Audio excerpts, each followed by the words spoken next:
মধুপুর সীমান্তে পাচার রুখতে বিএসএফের গুলি, নিহত বাংলাদেশি পাচারকারী। উত্তর 24 পরগনার বাগদা গ্রাম পঞ্চায়েতের মধুপুর সীমান্তে বিএসএফ ও বাংলাদেশি পাচারকারীদের মধ্যে সংঘর্ষের ঘটনা ঘটল। সূত্রের খবর, শুক্রবার রাত্রে কয়েকজন সশস্ত্র পাচারকারী কাঁটাতারের বেড়া টপকে ভারতীয় ভূখণ্ডে ঢুকে মালপত্র পাচারের চেষ্টা করে। বিএসএফ জওয়ানরা বাধা দিলে পাচারকারীরা ধারালো অস্ত্র নিয়ে আক্রমণ চালানোর চেষ্টা করে। আত্মরক্ষার্থে বিএসএফ পিএজি গান নন লিথাল অস্ত্র থেকে গুলি চালায়। প্রশাসন সূত্রে জানা গেছে, বিএসএফ এর গুলিতে একজন বাংলাদেশি পাচারকারীর মৃত্যু হয়েছে, বাকিরা পালিয়ে যায়। মৃতের কাছ থেকে উদ্ধার করা হয়েছে দা সহ প্রচুর কাফ সিরাপ। মৃতের পরিচয় এখনো জানা যায়নি, তবে স্থানীয় সূত্রের দাবি তার বাড়ি বাংলাদেশের গোপালপুর এলাকায়। মধুপুরের পঞ্চায়েত সদস্য গণেশ দাস এবং বাগদা গ্রাম পঞ্চায়েতের প্রধান সনজিৎ সর্দার জানান, পাচার রুখতে বিএসএফ আরও তৎপর হোক, এই দাবি জানানো হয়েছে। মৃতদেহ ময়না তদন্তে পাঠানো হয়েছে। মধুপুর থেকে সত্যম নিউজের বিশেষ রিপোর্ট, আপনাদের সঙ্গে আমি।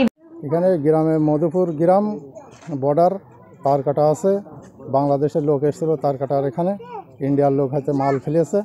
এবার বিএসএফ ছিল তার কাটার ভিতরে ছিল। থাকার পরে দেখছে যে মাল নিয়ে চলে যাচ্ছে। ওই মোমেন্টে বাংলাদেশের যে লোক ছিল ওনাকে গুলি করেছে, উনি ওখানে মারা গিয়েছে।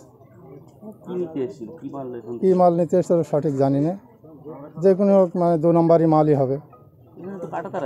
হ্যাঁ, কাঁটাতার এখান থেকে উপরতে ফেলে দেয়, ফেলে দেওয়ার পরে ওরা এসে এখান থেকে নিয়ে দৌড় মারে। ওপারের গ্রামের নাম গোপালপুর, বাংলাদেশের গ্রাম। গোপালপুরের বাসিন্দা, বাংলাদেশ, গোপালপুর।